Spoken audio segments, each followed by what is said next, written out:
Bet the Board. What do you mean you don't bet? I mean, I don't bet. You know, I don't gamble. I don't. I never have, and I never will. Yeah, right. I bet you $20 I can get you gambling before the end of the day. You owe me 15 grand, pal. Pay him. Pay that man his money. It's the Bet the Board podcast. God likes me. He really, really likes me. In the end, I wound up right back where I started.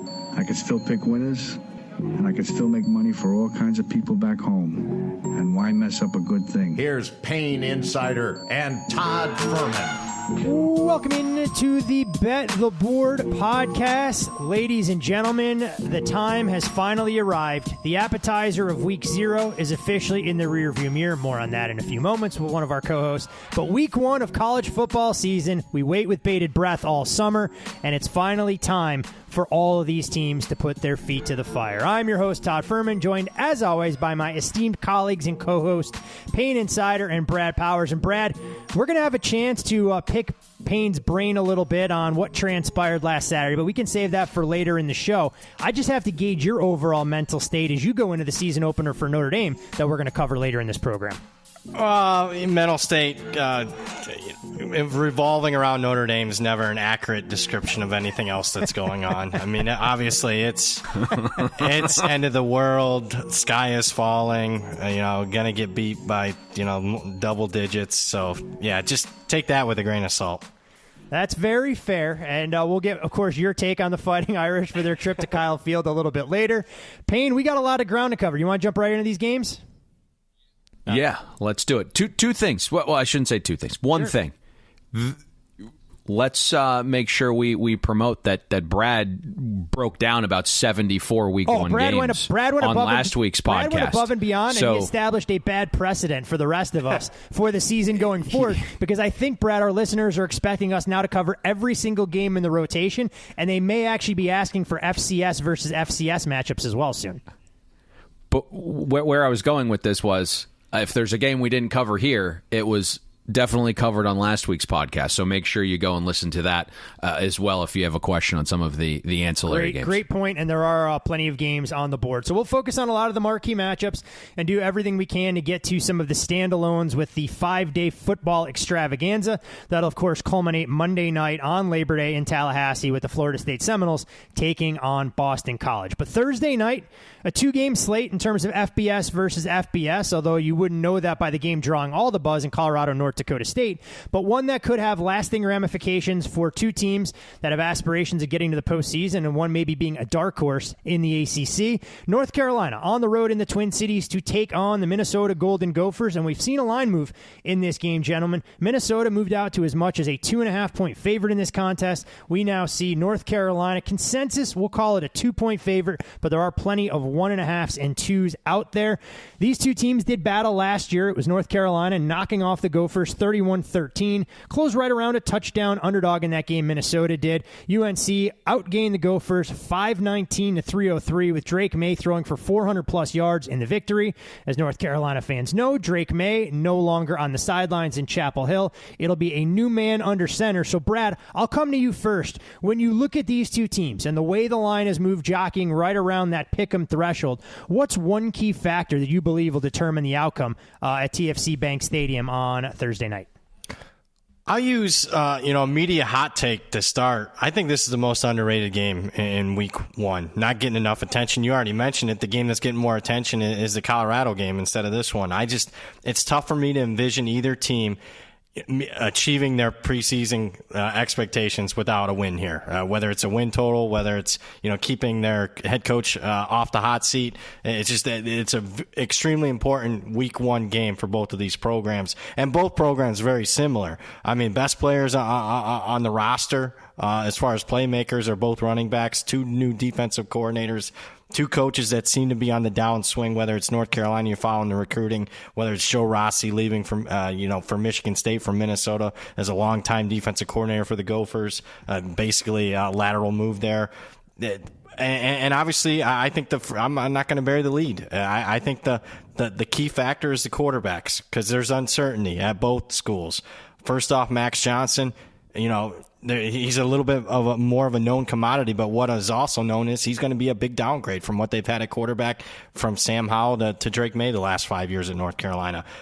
He does not protect the football like Drake May did. He doesn't throw the football down the field like Drake May did. So I'll be anxious to see how he performs on the stage here. And then speaking of the stage, it's going to be the biggest stage for Max Brosmer, the transfer from New Hampshire. That's going to be the Minnesota quarterback. So whatever quarterback can play within the system, not turn it over, be able to do this little things, I think will ultimately determine who's going to win this game. I know, shocking, research and analysis there, but that's what it is. Sometimes you got to keep it simple. I think it just comes down to the quarterback play.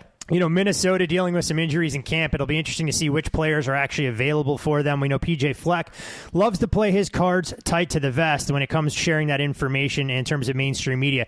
Payne, when you look at this game, what jumps off the page at you? Well, I think what's interesting to me, and Brad was kind of hinting at it, is you listen and hear a lot of the folks that cover Gopher football daily, and they live at practice. They believe this is the season that has the largest range of possible outcomes in the PJ Fleck era, and it's mostly because of quarterback play, their own, but also you look at the schedule. 10 of Minnesota's 12 opponents this season have a new quarterback. North Carolina, obviously, one of them.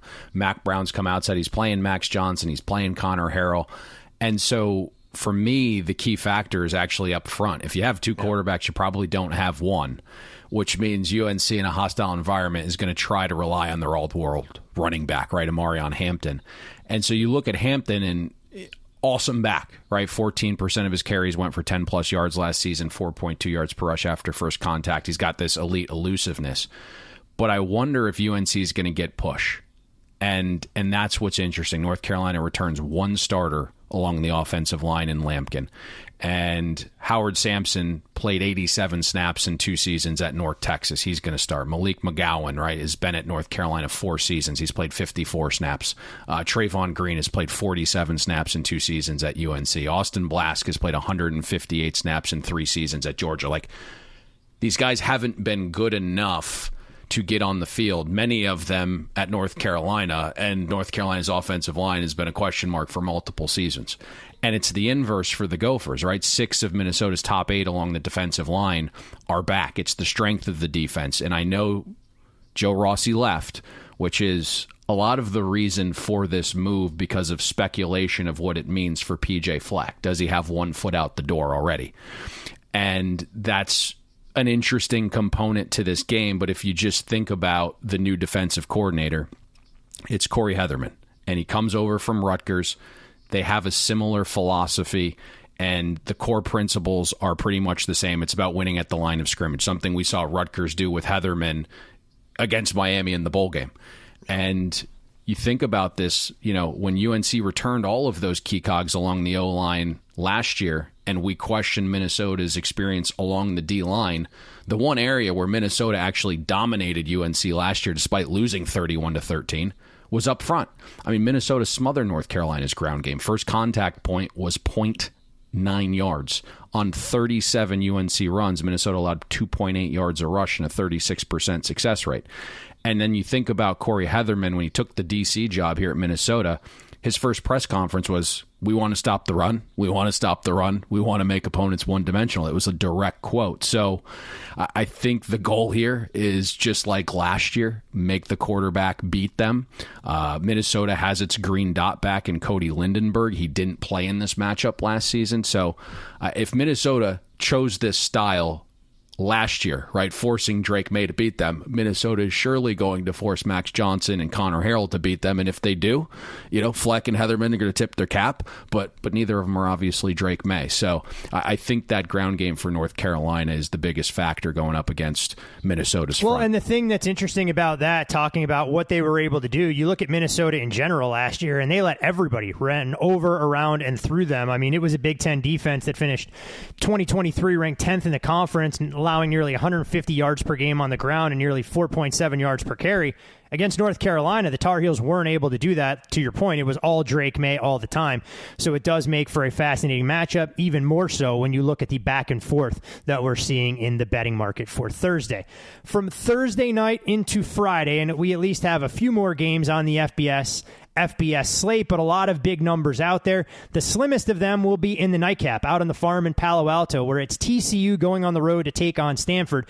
And gentlemen, you want to talk about a battle? We're seeing that in terms of the side in this game from where the market opened, well into the double digits, into 8.5 as low as it got, now hovering in no man's land at 9.5. We've seen the total take some under money and a little bit of buyback there as well. I mean, this is a Stanford team that returns a ton of production from a group that underwhelmed last year, but it was year zero under a first-year head coach. You look at the last meeting between these teams coming in 2017 when the Horned Frogs rallied from a 21-3 deficit to win in the Alamo Bowl. Not exactly a high level of familiarity between these programs by any stretch of the imagination.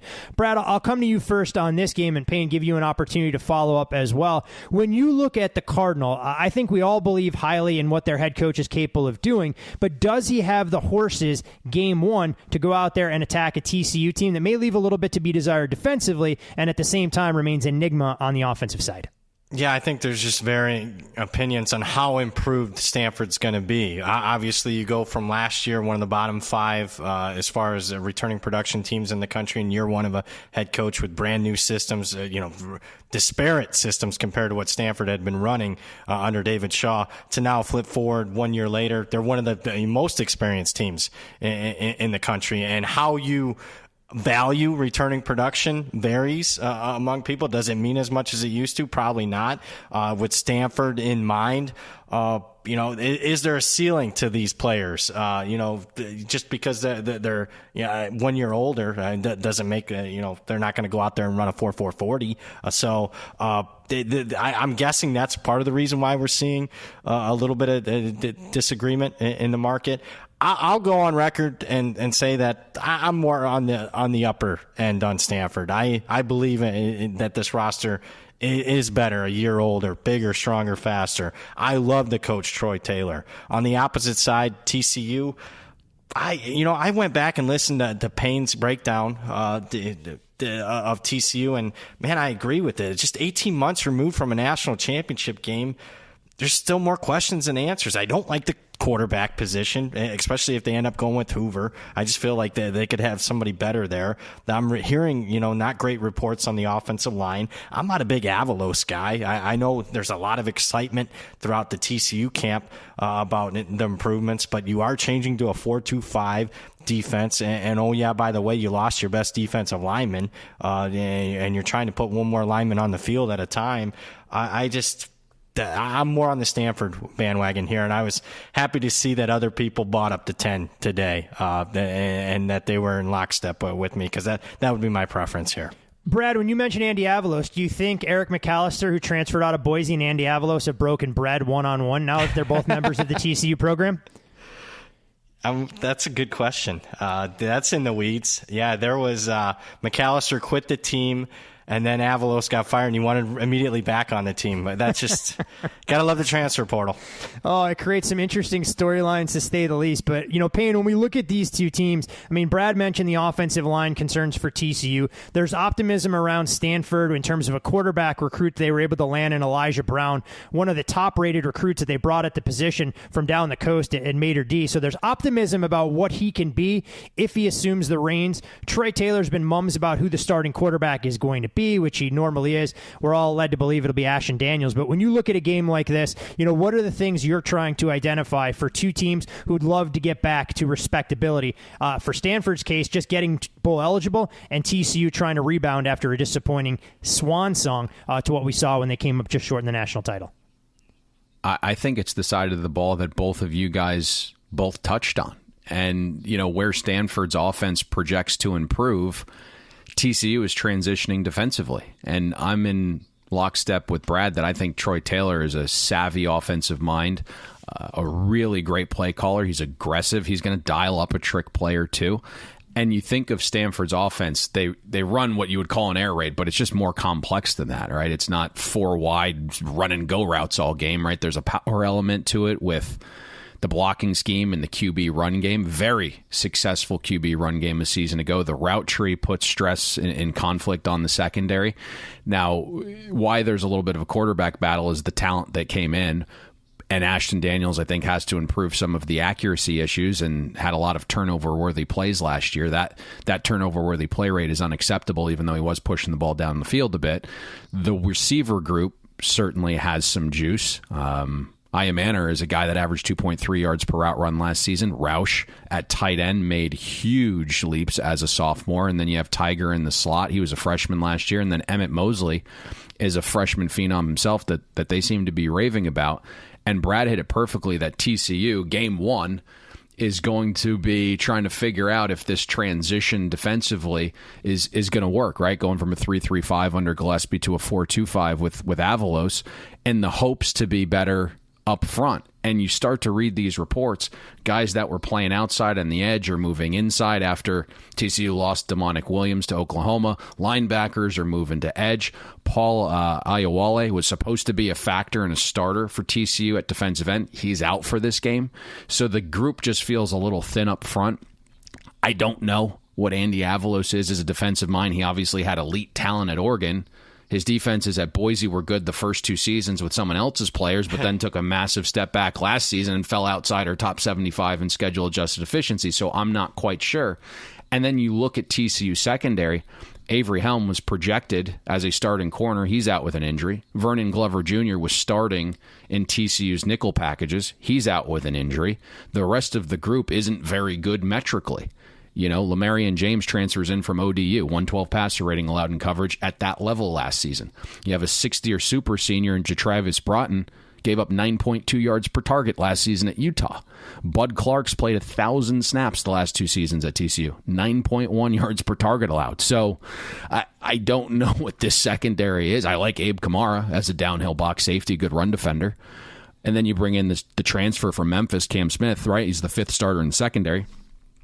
Replacement level player at the G5 level. So I trust Troy Taylor enough to find some success against a defense that's changing its scheme and verbiage in game 1 in a different time zone and is dealing with a couple injuries to key cogs on the defensive side of the ball. So it doesn't shock me that once Pinnacle went to 10.5 this morning, that there was a quick buy there above the 10. Always interesting to see these battles taking place in the market, knowing these prices have been on the betting board for such a long period of time. Yet a lot of the highest profile groups want to try and play those cards tight to their vest. I know, Brad, you grabbed the best of the numbers. What were some of the better prices that were out there on the dog earlier this summer that you saw? 11.5. Okay. I wasn't sure exactly how high it had peaked before we started to see some of that buyback. And, of course, it'll take plenty of attention come Friday night under the bright lights as the nightcap there. From Friday, gentlemen, though, we go into the meat and potatoes of the Week 1 schedule, and that'll start on Saturday. As always, for listeners that are new to this fine program, it's all about rotation order, and we have a couple of gems early in the day to kick things off. In Atlanta, at Mercedes-Benz Stadium, it is the Clemson Tigers and the Georgia Bulldogs renewing acquaintances, and it's Georgia, a 13 to 13.5 point favorite. Total on the game, we'll call it a 48.5 consensus, pretty much across the board. There is a rogue 49 that's out there. Georgia won the last meeting between these teams back in 2021. It wasn't a game that'll go down in the record books as an instant classic by any stretch of the imagination. A 10-3 win for Georgia. Historically, this rivalry has been one-sided. Georgia leading the all-time series 43-18-4. And if you're looking for history to unfold here, the last time an AP number 1 lost their season opener, you have to go all the way back to 1990 when the Miami Hurricanes came up just a bit short against the number 16 BYU Cougars, losing that game 28-21 en route to a 10-2 season that finished with a number 4 ranking in the final poll. And Dabo hasn't backed away, guys, from the magnitude of this matchup in terms of what it means to his program and getting them back on the map as if they've fallen. Clemson, this will be the second largest largest spread as an underdog under Dabo Swinney. They were 14.5-point dogs against Florida State back in 2012. And when you look at the Tigers, 12-1 ATS as a dog of 5 or more under Dabo since taking over. Also as a program, 5-1 against the number of the last 6 meetings against AP number 1 teams. But in comes Georgia, 42-2 over the past 3 seasons. Best record by any FBS program in a 3-year span since Nebraska's heyday in the mid-90s. You look at what Georgia's done against ranked opponents. 12-1 straight up, 10-3 ATS, a point per game differential in those 13 games of plus 26.5. But Brad, Clemson offensively started to find an identity late in the year last season when they rattled off a couple wins in a row. It was ground and pound, limiting some of the turnover-worthy throws that Cade Klubnik could create. But we also know that Clemson was thin at the receiver position compared to some of the optimism that they have coming into this season. Georgia defensively, at least on paper, doesn't appear to be as dynamic as what we've seen in the past. But this team is number 1 for a reason, and this should be a fascinating chess match between Garrett Riley and what he can get out of Cade Klubnik with a little bit more experience under his belt. Yeah, certainly you got to give the edge to Georgia here. But the question is how big of an edge? Because I do think Clemson's offense is better. It has to be better. I mean, it was their worst, and one of the reasons why it was their worst season record-wise in 13 years was the offense had much to blame. Again, I'll give Payne his flowers. He was the one guy, at least in our circles, that was really questioning the Garrett Riley hire and its effectiveness in year 1. A lot of people like myself were thinking it was just going to take off and they were going to run with it. Yeah, as you mentioned, it didn't happen until late in the year when they got conservative and kind of took the ball out of Cade Klubnik's hands, deservedly so, considering the turnovers that he amounted to. And what they have to, they're improved. They have to be improved in every way where they were weak a year ago. And what do I mean by that? If they're going to have a shot in this game, what do they have to do? Obviously, take care of the football. Anytime they get in the red zone, it's got to be touchdowns, not field goals. It's got to be, field goals, not turnovers. To stuff that haunted them in multitude of games. Obviously Maffa's back. He was their bell cow at the end of last year, particularly in the Notre Dame game against a pretty tough defense there. You mentioned the wide receiver injuries. Yep, that did hurt them, particularly in their ability to push the ball down the field. It was a big reason why Clemson was number 98th in the country in yards per play. They were also banged up on the offensive line at the end of last season. I do like their new offensive line coach, Matt Luke, and I think they'll be better there.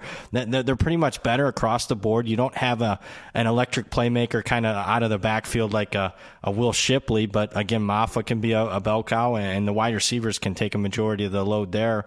I think the game plan would be simple. Klubnik's got to take care of the football. You got to take your shots when you can. You got to test Georgia's rush defense, because on that, flipping over to that side of the ball, Georgia was not as dominant as they've been in recent history as far as defending the run a year ago. In fact, a couple of teams were able to really run on them consistently in Auburn and Georgia Tech. And both of those teams got you out in space, created some mismatch there. You look at the Georgia defense, a little bit more experienced than they typically are because they didn't lose as many guys to the first and second rounds of the NFL drafts like they typically do. And I got to be honest, I'm not sure there's a lot of surefire first and second rounders up front for them. If you're looking for a Jordan Davis, you're not going to see a player like that on this year's defensive line. Stackhouse and Brinson are back. Brinson's been a little bit banged up in fall camp, but last report was he should be healthy and ready to go. Michael Williams is the superstar off the edge, but again, he's moving from a hand in the dirt defensive end to more of a stand-up outside linebacker. He looked comfortable, and Kirby mentioned that he's been totally fine. He thinks it's too big of the media and everybody's making too big of a deal, the position change for him. They have a lot of talent, like you'd expect from a Georgia defense, but a lot of the talent are underclassmen, freshmen and sophomores that, are going to be put in their first big time moment here. But we'll see if it's just typical same old Georgia defense. Now, I know it's been relatively quiet on the Georgia defensive side of the ball in fall camp.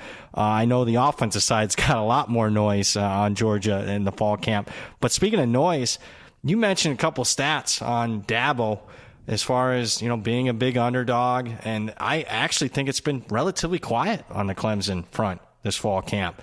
And it just, I don't know, it's a type of game where, I'm not saying that they'll win, but, this is the type of game where a veteran coach, has the rally around like we saw Clemson against Notre Dame, the Tyler from Spartanburg type of call.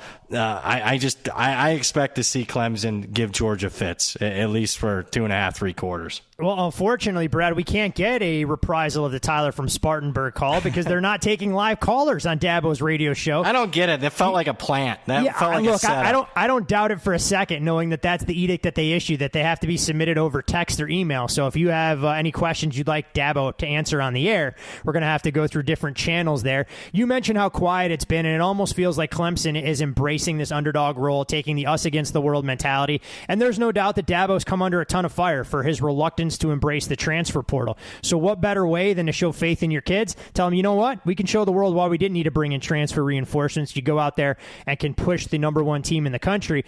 But Payne, Brad mentioned some noise around the Georgia program. And when you look at recent graduation rates, it was released that Georgia 68th, which is dead last amongst Power 4 conferences at a 41% graduation rate. And when you see some of the dumb shit that players are doing off the field, largely in motor vehicles, it eventually has an impact in terms of on-the-field performance, or in the case of Georgia offensively, maybe on-field actual availability going up against the Clemson defense that has a lot of questions they have to answer in their own right.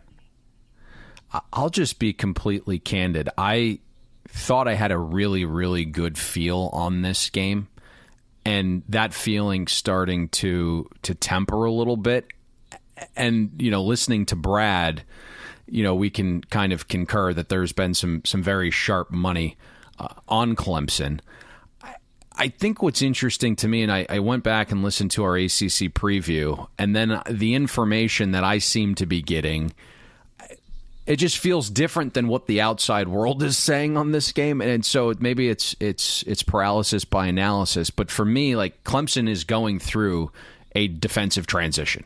Right? I mean, 5 guys were drafted in April from this side of the ball, 3 of which were the most efficient defenders last season. And then you lose Xavier Thomas, led Clemson in pressures, 15% pressure rate on pass rush snaps. You lose your starting safety, Andrew Makuba, who took a bigger bag for Texas. Part of this transition as well is finding a new green dot and a communicator. Jeremiah Trotter is gone. Peter Woods, who's an elite interior defender, is being moved to the edge. Now, Woods is good enough to figure it out. He's still going to be a plus player, but it's tough to envision a guy 315 pounds being as impactful on the edge as he is inside. And then all of the guys that are now inside have been reserve players for the last 2 or 3 years. So there is like experienced veterans there, but I don't know how great it is, right? And we kind of just saw Florida State go through this, where it's like their green dot's not there. They're depending on guys that weren't key cogs last year. So it's really interesting. The corner job opposite Avian Terrell was a battle between Shelton Lewis and Jaden Lucas. Both were hurt in Clemson's final scrimmage. Lewis couldn't put weight on his leg. He's been seen on crutches semi-recently. Dabo said everyone's good to go, then immediately followed it up with we're all day to day. And now just hoping to get and now Dabo and now Dabo's not going to release the depth chart before this game. And then you go and hear of that scrimmage, and I was told Clemson's defense was absolutely shredded by Cabe Klubnik in the offense. And so kind of confirmed my view on what I was hearing out of spring. Now, Georgia certainly has questions of their own, specifically at running back. Some people inside the program say Etienne is suspended. Other people are saying, hey, the running back situation's so bleak, maybe he gets a couple series off. We'll see. Roderick Robinson is out with a toe surgery. If Etienne doesn't play at all, right, it's Branson Robinson, who's returning from a torn patellar tendon, and then you have a walk-on in Cash Jones, along with a true freshman, Nate Frazier, who's the number 2 back in the 24 class. He's flashed all camp. So those are basically what's at running back, most likely. I don't think Kirby's going to abandon the run, but I would envision a game plan from Mike Bobo that puts this game in Carson Beck's hands. He is the strength of Georgia's offense right now.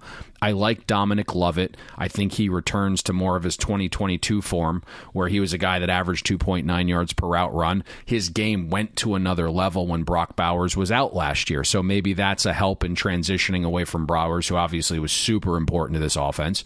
You think about the Auburn game last year, where it's like not everything's clicking, but Carson Beck's going to spam Brock Bowers, and it just gets them over the hump. They're potentially isn't that guy this season. Dylan Bell came on strong towards the latter part of last season, 2.3 yards per route run the final 4 games.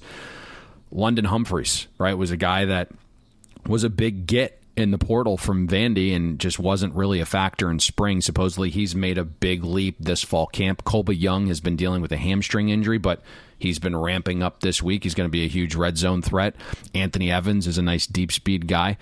Mike Bobo has drooled over Oscar Delp this offseason, if you've heard him talk about him, and there's talk about stressing the defense deeper downfield. Lucky Lawson has been a camp standout at tight end to the point where maybe he's actually tight end too in some of these sets. But I think to get the most out of the pass-catching group, Carson Beck has to take that next step. Make Clemson defend every blade of grass. Test that Tigers secondary deep down the field, especially if Lewis or Lucas or both are not available, especially knowing the guys that they lost. Wiggins is going to be an impact player for the Ravens as a rookie. Makuba again left. We know Beck is tough to get to. Last season, more than 80% of Beck's throws were released in under 2.2 seconds. The adjusted accuracy was off the charts at 83%. So he's creating this extremely high floor for Georgia's offense. The training wheels need to come off, right? Like, he needs to find the new ceiling. The depth of target was 114th. In a big game like this, higher ADOT, right? Last season's big-time throw rate was outside the top 100. This is a fast surface, right? Georgia Dome. 2 key cogs in Clemson secondary are gone with Wiggins and Makuba, right? 2 more battling injury. We've heard Clemson's offense has made splash plays all fall against the defense. The Tigers' defense has some communication issues. I think it's time for Beck to be more aggressive, especially if Etienne's out on Saturday. I think they really need to open up this passing attack, maybe even use a little tempo, and I think that'll go a long way for Georgia's offense here. Should be an interesting game for sure, as both teams will look to use this as a measuring stick. Georgia to maintain their dominance as the number 1 team in the country, and Clemson to try and get back into the discussion as being a legitimate threat to make the college football playoff and maybe accomplish a little bit more like the glory days of Clemson of old. Another game that'll be going on simultaneously to that one with a big noon early kickoff will take place in Morgantown, West Virginia, where the Mountaineers will welcome in the Penn State Nittany Lions, and these two teams did battle last year. It was Penn State knocking off West Virginia 38-15 in the season opener. They covered the game and sent it over the total, combined for 25 points in the fourth, including a Penn State touchdown with 6 seconds to go in the game. Neil Brown, when asked on Monday about James Franklin's choice to go for that touchdown instead of taking a knee, was quoted as saying, "It is what it is. Here's the thing, if our guys need something like that to motivate them, then So clearly it hasn't been lost on the team is what my takeaway was from that. Penn State has dominated this rivalry, if we want to call it that, leading the all-time series 49-9-2. The Lions have won 33 of 35, including 5 straight. West Virginia last beat Penn State in Morgantown back in 1988. This will actually be the Nittany Lions' first visit to Pulaski Stadium since 1992. And when we look at Penn State, 7-0 ATS as road favorites going back to the start of the 2022 season. This is a program where James Franklin is like old school Bob Stoops and Steve Spurrier. He knows the number, and if he has a chance to get outside the number, he will. Penn State an 8-point favorite in this game now. Total remained largely unchanged from 51.5. Payne, when you look at this game, and I'll come to Brad second on the line move, are there anything in specific that you're looking for, whether it's Garrett Green and his dual threat ability against the Penn State defense that should be good but will look a little bit different, or what we're going to see from Drew Allar in his first game with new offensive coordinator Andy Kotelnicki? We deep dove the West Virginia offense, so if you want to go to our previews and hear our thoughts there on West Virginia's offense, definitely do that. I think my key factor for this game, and Bet the Board's kind of been the flag bearer for Drew Allar's shortcomings for multiple years, and I've outlined all the deficiencies for multiple seasons. I've seen every single throw. And last preview season, I brought up Penn State's spring game where on 4th and goal from the 9, Allar throws it 6.5 yards short of the goal line, and who knew that was just the beginning last year because he just didn't threaten anybody. Average depth of target was 137th out of 159 qualifying quarterbacks. Only 9 throws were deep. On 428 dropbacks, only 41 of Allar's throws went beyond the sticks in the air. And so defenses weren't respecting the pass as much. And that had an impact on the running back room. Nicholas Singleton, Katron Allen, they saw their first contact points shrink dramatically in 2023 compared to 2022. So you mentioned Andy Kotelnicki coming in from Kansas.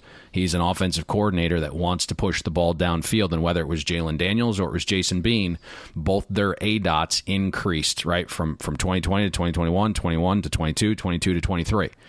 And so I think we'll find out pretty quickly if Andy Kotelnicki has the ability to impact Drew Allar in the same way. And if he can, then Penn State's ceiling raises to a point it can actually compete against the best teams on its schedule. And for me, there's no better time to test that out than game 1 against West Virginia. Their secondary loses 3 starters. If you want to go out on the road, right, and cover spreads that are nearing double digits, you can't have check down Charlie at quarterback. So for me, my eyes are focused on Kotelnicki's impact on Drew Allar right out of the chute. And if you get that good performance, now suddenly it's not just about West Virginia. We're thinking about Penn State a little bit differently in terms of the college football playoff and in the Big Ten title race. It's up to Penn State fans. They'll hope that Drew Allar can recreate some of the magic that we saw from him in that game against West Virginia when he went 21 of 29 for a career-high 325 yards and 3 touchdowns. Was actually the first Penn State quarterback in that game to have 300-plus passing yards in his first career start since Michael Robinson did it back in 2003. If only at the time Penn State fans realized that was the best of Drew Allar that they were going to see, I think it would have tempered expectations. And Brad, clearly the market has responded to buying West Virginia and the win total market, and of course in this season opener, as we've seen largely one-way traffic with very little buyback in favor of the Lions. Yeah, even a little bit more money today in the marketplace, continuing to buy West Virginia at numbers that were available all summer. I know limits are up, but my goodness, you're taking numbers much worse than what was even available last week. Double digits was out there in the market. I am a part of it, both the win total over on West Virginia and both, in this particular game. I think it's a better team than last year's team that won 9 games. Now, the hang-up is obviously, schedule is by far the most difficult of any Big 12 team, starting with this game against Penn State. There has been a chip on their shoulder. Even going back to last year, Neil Brown, when it was basically he was on, going to be fired, and he responded obviously well. Anytime I see him in the media, he's talking about his players being disrespected. So I do think you're going to get an A game from West Virginia here. Is it enough? I'm not sure. In fact, I'll go so far. If the line continues to tick down, I'm going to be part of the buyback on Penn State because that's a number that I didn't think we were ever going to see, and now I'm starting to think that we might see a very key number. I have been doing West Virginia radio for 10 years, and I do the spot because they're not Pollyannas. They understand gambling markets, and they just give it to me straight. And I reached out to my guy today to give me, hey, is there anything I'm missing? And he thinks maybe some of the reason for some optimism with West Virginia, not necessarily Garrett Green, the popular headline type stuff, but he thinks the defense is going to be better than expected. It's not like they were really that great last year, overwhelming. I mean, they were number 80 in the country in yards per play. It was a defense that doesn't bring a lot of guys back, but I guess the staff privately, publicly are not worried at all about some of the losses, and he thinks it's not just coach speak either. That they really like their defensive end, Sean Martin. He's the key. If he is able to beat his opponent one-on-one, it's going to create a lot of matchup edges for West Virginia's linebackers who they like. Trotter's a kid, obviously, brother played at Clemson, that they're extremely high on. He really flashed in the spring game to me. They do lose, like Payne mentioned, 3 guys in the secondary. The guy that just they're not going to replace is Bishop, a consensus All-American who just was a playmaker. Anytime they threw his way, he made a play. But they kind of they think they upgraded athletically.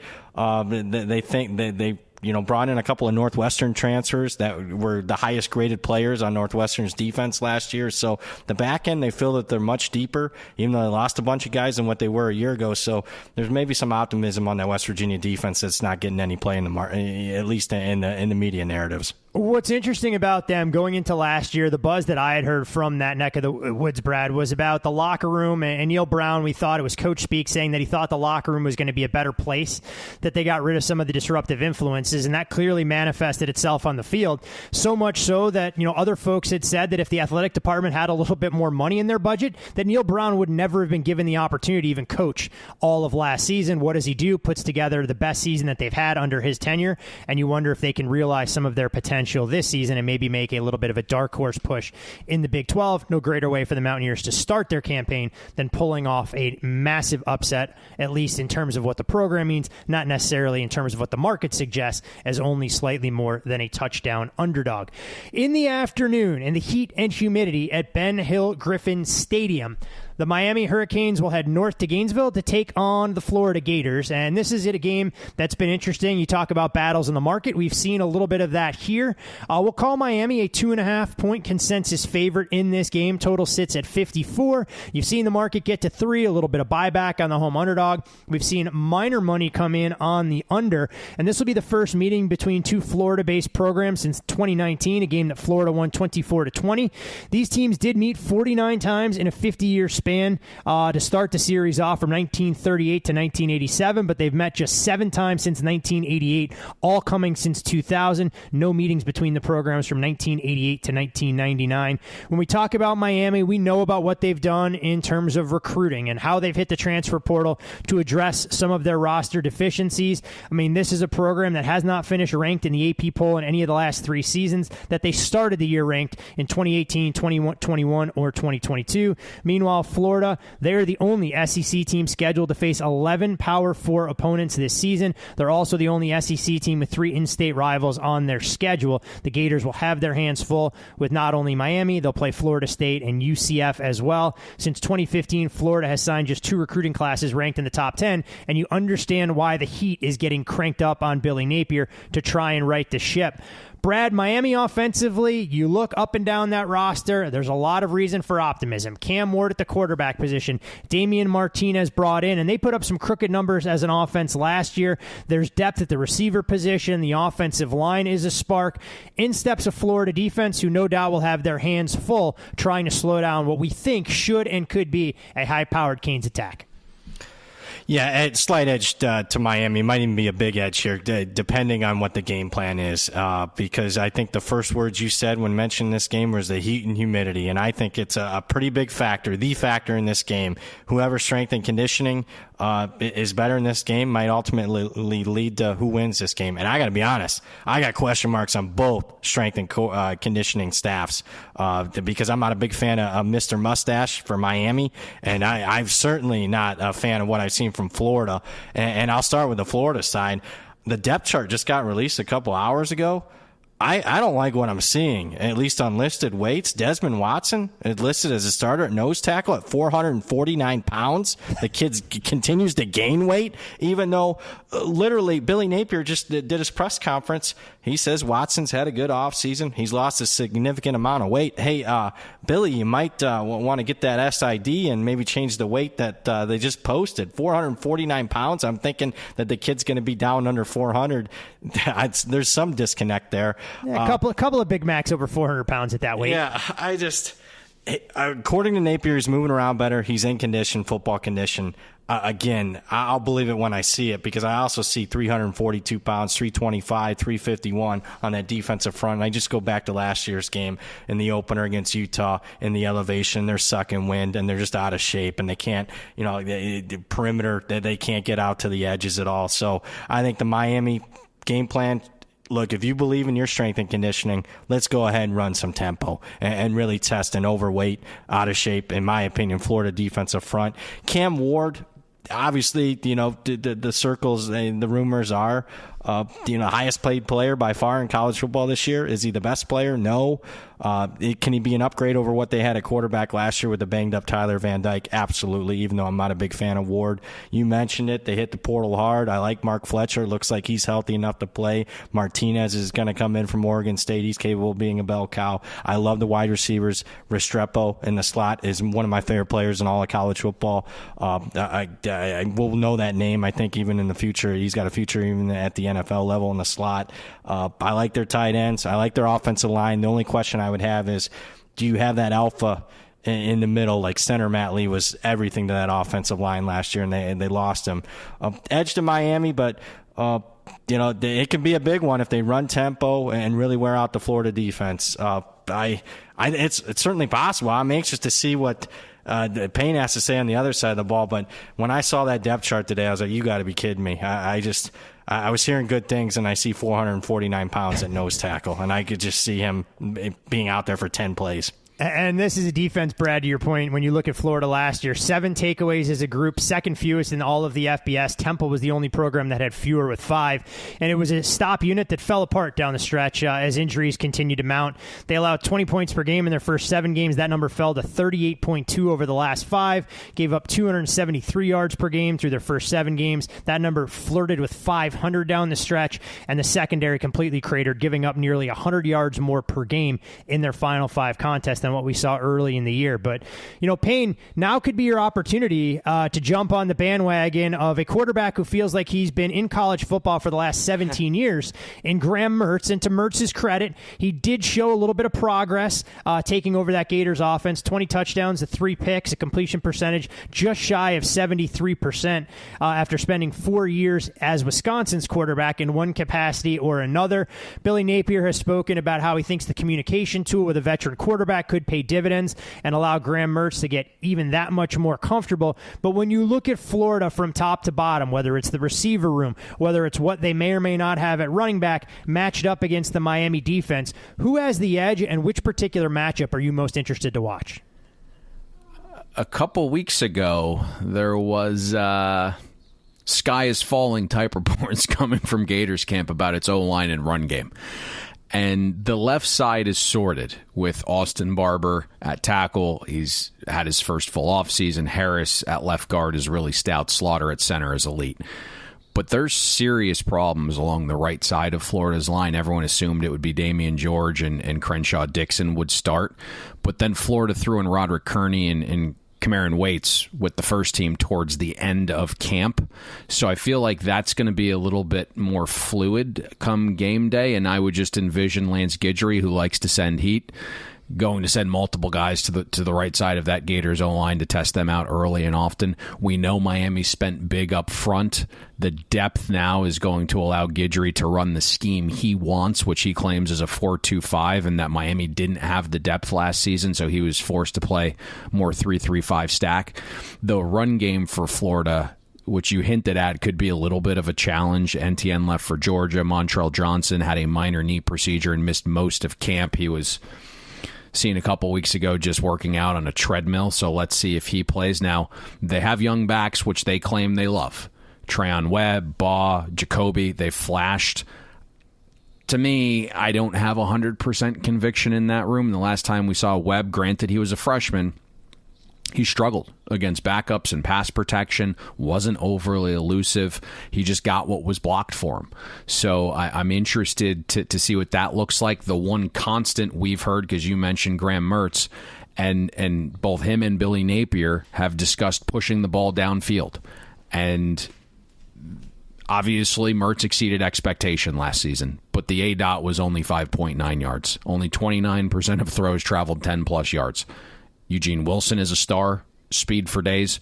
You brought in Mertz's former Wisconsin teammate and DK, who's been a solid addition. Downfield speed, Aiden Mizell has serious juice. There were 2 receivers that hit 23 miles per hour on Florida's tracking data. Tight end, Arliss Boardingham has been one of Mertz's favorite targets. Jackson has taken a step. They obviously went out and got Elijah Badger in the portal. And if there is a question with Miami's defense, it's definitely the secondary, right? Darryl Porter Jr. had an anomaly season last year. 4.4 yards per target allowed, 59 passer rating. Is that repeatable? The prior 3 seasons of data say no. And then you brought in Michelle Powell from Washington, plus player in coverage, struggles mightily in run support and tackling. Damari Brown was a freshman that got a lot of burn last year, 4-star kid. He hasn't really found a home, right? They bounced him around from right corner to left corner to in the slot. He's now settling in the slot for this game. There's been reports that 3-star true freshman, O.J. Frederici, is battling Jedias Richard for a starting job across from Porter. That would make me a little nervous that a 3-star freshman's in the mix to start. Markeith Williams and Jaden Harris are battling for the strong safety job. So I'm interested to see if Florida's O-line can give Mertz enough time to push the ball downfield, and if Mertz is actually willing to do it. You had Guidry just in his presser leading up to this game say, we're a little thin in the secondary compared to other positions. So I just think this is a really interesting matchup from that perspective, because I don't think Florida can consistently move the ball and help win this game if it's played in a phone booth, especially with all the money that Miami spent in their front seven. The other interesting thing with this side of the ball in this matchup is we've actually seen Guidry and Napier battle before. You go back to the 2021 New Orleans Bowl when Marshall played Louisiana. Hey, I like that. For three and a half quarters, Guidry had Billy Napier's number.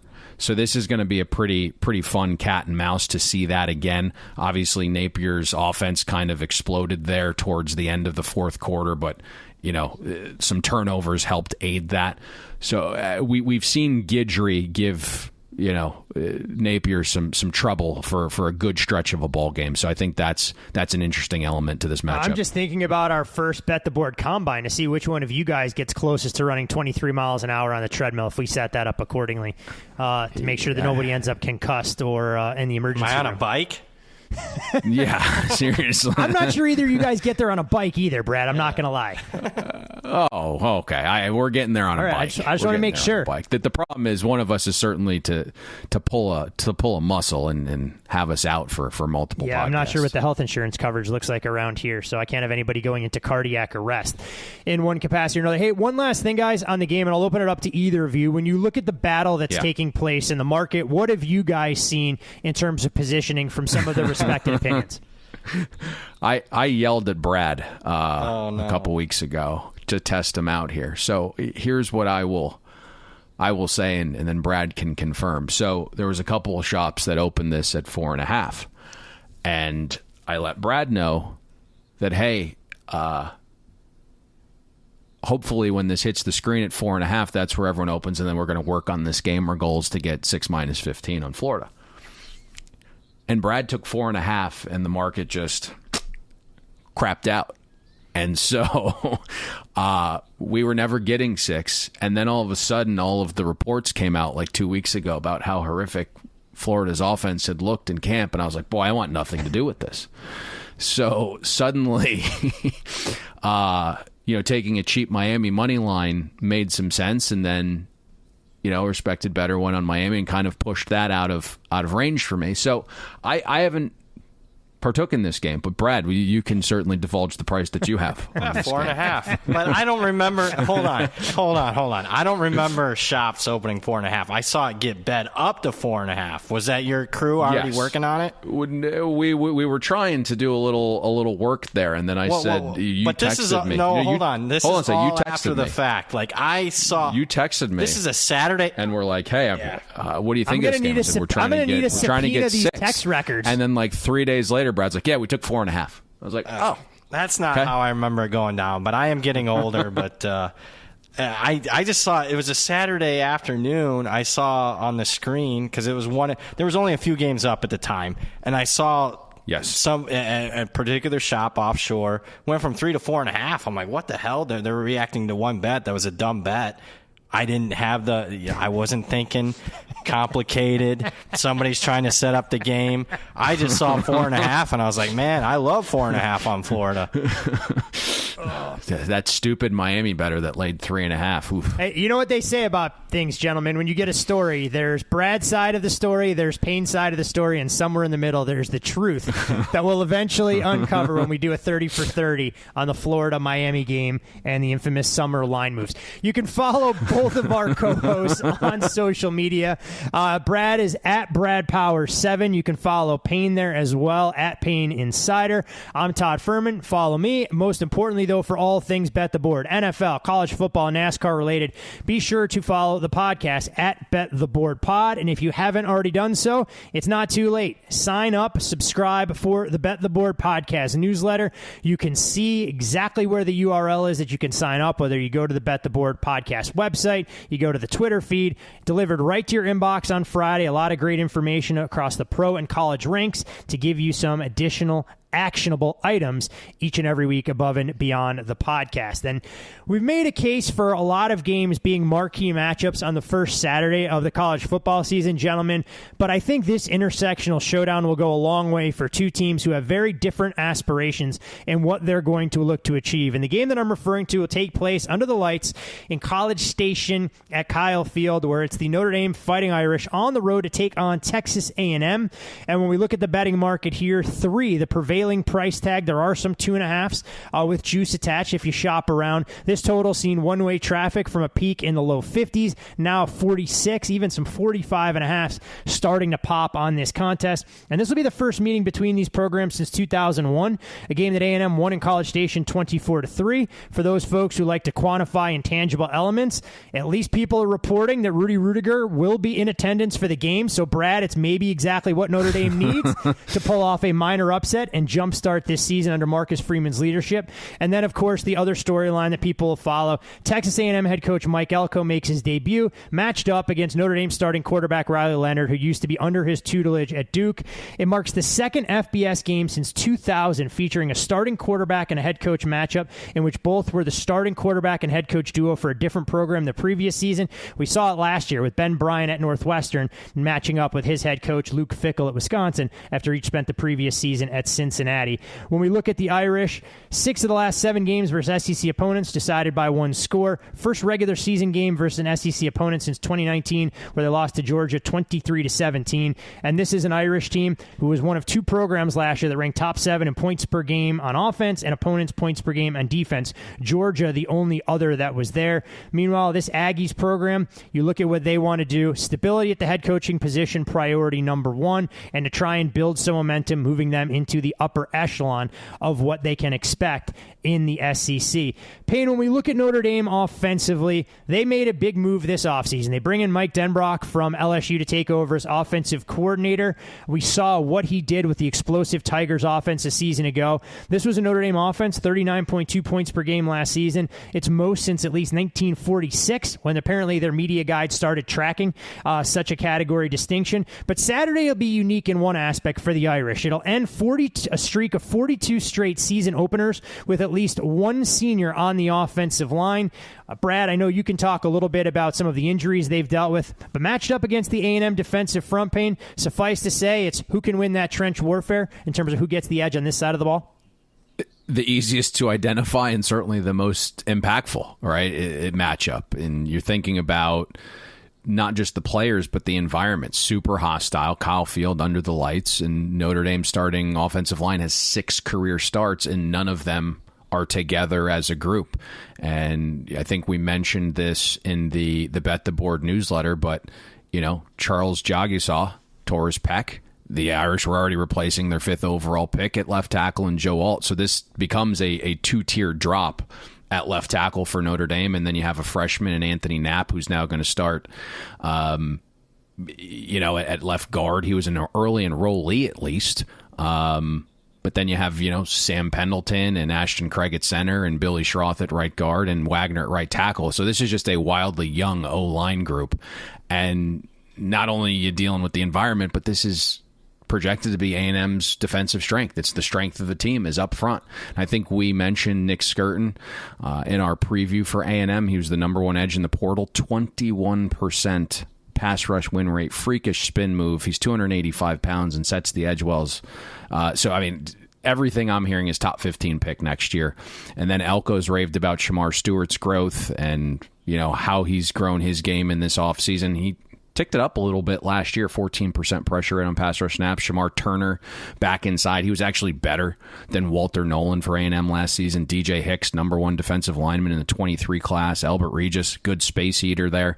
And then Cassius Howell transfers in from Bowling Green. He's going to start at the jack position for A&M. 18% pressure rate on pass rush snaps and 10 sacks last season. So that defensive line for A&M is going to be really good. And I think the talent will reach levels under Mike Elko that it hasn't in the past. And even last year with that talent, A&M had a 22% stuff rate, 15% havoc rate created. It was an elite defensive line. And why that's bigger is the point you made. and maybe Brad has some insight into this, but at least from a perspective of the data, Mike Denbrock, his pass rate in neutral situations 13% higher than what Parker ran offensively at Notre Dame last season. So you would expect more passing, and now all of a sudden you got this young offensive line going against an elite defensive line. I think the biggest question becomes, if Elko's going to get that talent going along the defensive line, can he get them to play as one? Right, that was kind of the one area where like A&M wasn't completely gap sound. They can over pursue. That's something we saw frequently in the Jimbo era. Just a lot of 5-star kids trying to play hero ball every snap. Payne, you got to rack up those NIL bucks. You can't do it if you're not stuffing the stat sheet under Jimbo's tutelage. But this game specifically, right, it has to work in concert because it sounds like Riley Leonard's healthy, right? Everything we had heard coming out of that Manning Passing Academy was, where Leonard actually won the award for top QB, is that Riley was moving extremely well despite having 2 surgeries since the last time we saw him play. And that was 2 months ago, so I'm sure he's feeling even better. But if you look at Riley Leonard when he was healthy at Duke, a master at sack avoidance. Just last season, Leonard was pressured on 42% of dropbacks. Only 10% of the pressures turned into sacks. He doesn't get enough credit for it. That mobility has been very, very good. So with an entire offseason to prepare, I think what's interesting is like Mike Elko, who knows every strength and weakness of Riley Leonard, having been his head coach at Duke for 2 seasons, is emphasizing how to handle rush lanes, right? Movement tendencies from inside the pocket. But I think that's going to play a big role in instances where Riley is able to break contain. Not only do his legs need to be a factor for Notre Dame, but he's got to be more accurate downfield. So when you break contain, let's search for that explosive. Last year, when he was outside the pocket and he was throwing downfield, only 47% of Riley's passes, 15-plus yards, were deemed catchable last season. You got to make A&M pay if they're sending pressure and you're able to avoid the pressure. To me, if Notre Dame can somehow stalemate this matchup or a combination of playing better than expected plus Leonard's sack avoidance and negating negatives that turn into positives downfield, the Irish might be able to pull off the upset. But if this matchup is as one-sided on paper as it is on the field, then I think probably the A&M steam will be proven right. I'm interested, though, from a market perspective. If this gets to 3.5, you're going to have to see buyback at 3.5. Yeah. How quickly is the buy? If there isn't one at all, like it's going to be quite telling. But I assume there would be one at 3.5. Especially as the total keeps trending down, you treat it more like an NFL handicap with the value placed on that 3 versus 3.5. Especially for those folks who got ahead of it, laying the money line price tag, looking to buy back and try and create a middle. And you mentioned the matchup. I'm glad you touched on it because I think that's the most fascinating one from a pure football standpoint. And Elko had an interesting comment on the relationship with Riley Leonard. He goes, "It's interesting and weird. It's not really something I want to do. At the end of the day, it's part of the game. I obviously have a tremendous amount of respect for who he is, not just as a player, but also as a young man and his family and all of that. It'll be 3 hours competing against each other the rest of the year. I'll be rooting for him." So there is that intimate level of familiarity and the chess match for a game within a game. And Brad, we're going to see one on the other side as well when we look at an Aggies offense that I'm not sure anybody knows what we're going to get under Colin Klein's leadership. Connor Wegman returns from an injury that cut his season short last year. He put up crooked numbers when he played inferior competition. Those numbers weren't anywhere close when he had a step up in class, most notably on the road against Miami. You look at the running back room for A&M. They lose Reuben Owens for an extended period of time, if not the full season, but they do have some depth there. All the buzz is about trying to identify who the alpha is going to be in the room from a wide receiver position. But the strength of this Irish defense is on the defensive side, but they dealt with a big-time injury along that defensive line in camp to nose tackle Howard Cross. If he can go 100%, changes everything the Irish can do. If he can't, the question is, who gets the edge between Colin Klein's offense and what Marcus Freeman and company want to do on the defensive side? Yeah, I'm going to give the slight edge to Notre Dame. I'll anticipate Cross will play, but not be 100%. They are pretty deep at defensive tackle, at least compared to what they've been in the past. They still have Riley Mills there. They like a few other of their younger players as well. I'll first talk about the Texas A&M offense, which, I mean, you like some of the personnel, you like Colin Klein, but what you don't like is what you've been hearing out of fall camp. And you never know if is this bad offense or really great defense. But a lot of the things I'm hearing is it might be not great offense because wide receivers have had drops all fall camp. I'm not sure if there's an alpha a wide receiver. I mean, they got a couple of big body kids in Noah Thomas, Ja'Day Walker. Obviously, Moose Muhammad's got a ton of experience. They really like this Terry Butsey kid, a five-star kid that was originally supposed to play cornerback. They flipped him over to wide receiver. Probably a hint that they need a little bit of help in that room. Obviously, he's going to also, they'll probably be a little bit used in the return game. But it starts with Connor Wegman, who's, if he provided he could stay healthy, which is a big if, you're hearing some decent things, but, especially in an offense that'll probably be more suitable for him. Colin Klein, from a schematic standpoint, is going to have a lot of window dressing, put people in motion, use some misdirection. Blocking schemes will be mixed up. You'll have a lot of pulling linemen, tight ends used in motion and whatnot. It's just stuff you didn't see from old Jimbo too much. So I think he'll be able to scheme some things up, but, the problem is, you mentioned running back, probably their most explosive guy, out for the year, their most dynamic guy. They do have some depth there with Moss and Daniels, and they got E.J. Smith, the transfer from Stanford. But like Notre Dame, and it's not as big of an issue, but there is still some concern about the offensive line. 80th in EPA per rush last year was not a good offensive line. And, got some guys back. They got some mix and match with some transfers. They haven't figured out a legit starting five yet. And, Zune at left tackle is probably their best kid. But Basantis, probably their second best guy, hasn't been healthy in camp.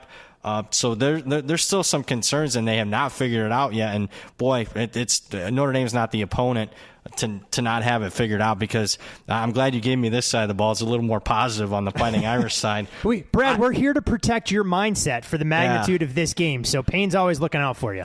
One guy I do trust in that whole organization at Notre Dame is Al Golden. I don't think he gets enough credit nationally. I think he's starting to get some love. But I've seen what he's been able to do the last two openers. Couldn't be two different style of offenses from a talent aspect, from a scheme aspect. I mean, Ohio State with C.J. Stroud at quarterback, 7 points in the first 40 minutes of that opener a couple years ago. Navy's option last year just totally taken out. You give this guy... It was the 10 men on defense. Well, yeah, against Ohio State. So that's all everybody remembers. I mean, let alone you held Ohio State to 10 points prior to that. I mean, it's one drive in that game. Well, I mean, it's a totally different narrative if DJ Brown catches an interception about Notre Dame, about Ohio State, about a lot of programs. It's funny how just one play changes everything. Oh, yeah. Yep. Unbelievable. And I'd probably be a little bit more optimistic with a win over Ohio State. But getting back to this game, what I am optimistic about is, and I just, did a deep dive on Notre Dame in the Week 0 podcast that we did last week. Boy, this in a lot of areas on this team, it's the deepest and most talented they've been. Provided Howard Cross is healthy, he's an All-American. Riley Mills is a guy that has played a ton of snaps. Speaking of that, Jack Kaiser is a guy that has multiple master's degrees. He's going to be the guy in the helmet communication. He's basically a coach on the field. They believe they have 5 talented linebackers they can rotate. Not as experienced as last year, but more talented players than last year. That, you look at Benjamin Morrison, there were some question marks on how healthy he would be in fall camp coming off shoulder surgery in the spring. He's been fine. It looks like he's fully go. I mean, you got the Nagurski Award winner and Xavier Watts. Not that he's the top safety, but, I mean, he was one of the top playmakers in college football with 7 interceptions. Schuler at safety beat out a very experienced kid in Rod Hurd, who was Northwestern's top-graded defensive back and defensive player, period, last year. So that tells you the talent level that they have. I trust Al Golden to have a scheme that'll mix and match and confuse A&M. I think they have the edge here, and it's a big reason why I think we continue to see under money here. Yeah, I mean, the under money makes a world of sense as we move through multiple keys. I'm curious to see where the floor comes in on this game.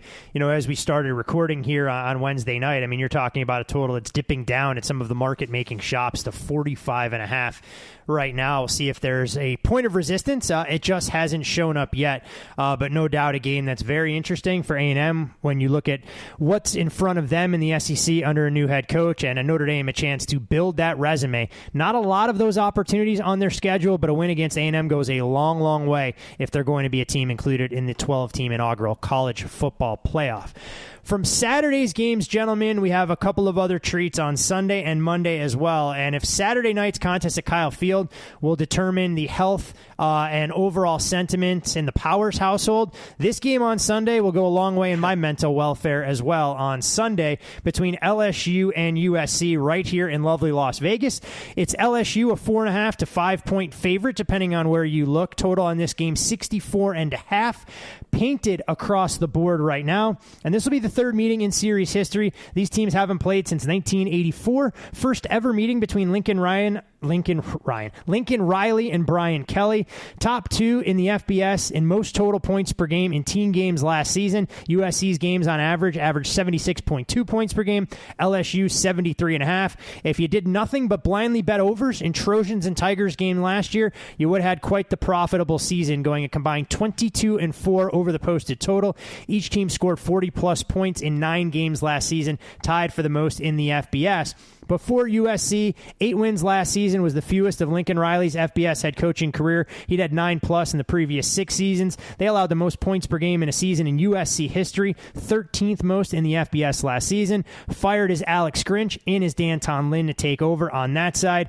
Meanwhile, this is an LSU team that'll look a little bit different without a couple of NFL caliber playmakers at the wide receiver position, and of course their Heisman Trophy winning quarterback. But Payne, USC is replacing a Heisman Trophy quarterback in their own right in Caleb Williams. We got a glimpse of Miller Moss against Louisville in the bowl game. 6 passing touchdowns in that Holiday Bowl, most passing touchdowns in USC bowl history, and by a USC quarterback in his first career start. He beat out UNLV transfer Jaden Maiava in camp. They said it was a race that was closer than people expected, as Maiava widely believed to be the quarterback of the future there. But the lights are a hell of a lot brighter in a season opener against an SEC opponent than a Louisville team that was reeling after getting beat in the ACC championship. When you look at USC offensively, can Lincoln Riley go out there and scheme up a 40-point outburst against Brian Kelly's rebuilt Tigers defense? Man, I'm excited to watch this one because there's a lot of unknowns, and even since we've done our preview podcast, things feel like they've changed. There's rumblings out of Louisiana suggesting the Tigers defense made strides during fall camp, that a defensive mind we love and Blake Baker simplified the defense. Guys are flying around. They know their assignment, and the sum will be greater than the parts is what I'm hearing. And specific guys have made large leaps from spring to fall camp, like a Jair Brown, the transfer from Ohio State, and he secured the nickel job. And then Gio Paez has been better than advertised inside at tackle. Now, I wonder if these strides show themselves in game 1 across the country against Lincoln Riley. It's a very tough test. I think my feelings are pretty well publicized on USC's offense transitioning out of the Caleb Williams era. You know, by no means is Miller Moss better or more talented than Caleb Williams, but there are a few things that really interest me, and it's Miller's willingness to play within Lincoln Riley's system and not turn this into a flag football game in the backyard, which we saw, far too often from Caleb last season. We saw what more structure meant for the Trojans' offensive line. Pressure rate dipped, to 16% with Miller Moss compared to 33% with Caleb. Now, it was a small sample size, but it was evident. And Miller Moss took better care of the ball because he wasn't pressured as much. And I think Lincoln Riley has a better understanding of what he can call because he knows how the play is going to be ran with Miller Moss. And, where this side of the ball will be decided for me is up front. I mentioned LSU's defensive line, thinking they made some strides in fall camp. What was really telling to me is I found Lincoln Riley's weekly radio show. It's called Trojans Live. It's out in L.A., and he was most recently asked what position group he's most excited about. And you see Riley's eyes light up, and he starts smiling. And Riley said offensive line. And they've changed everything in every possible way, from how they practice, how they call it, the technique that's being taught, the weight room, nutrition. The data suggests guys are bigger and stronger. And Riley finished off by saying, kale smoothies? Of any of the changes this offseason, offensive line has been the most extreme. And so I think we see that potentially on display here. We'll have a good idea. And, I think when we have this idea of Lincoln Riley's offense. It's this high-flying offense. But there needs to be a complementary ground game. And I went back to last season, and you look at the bigger games. They couldn't control the line of scrimmage against Notre Dame, Oregon, or UCLA. Against Notre Dame, USC's backs had a 30% success rate. Backs averaged 3.9 a carry against Oregon.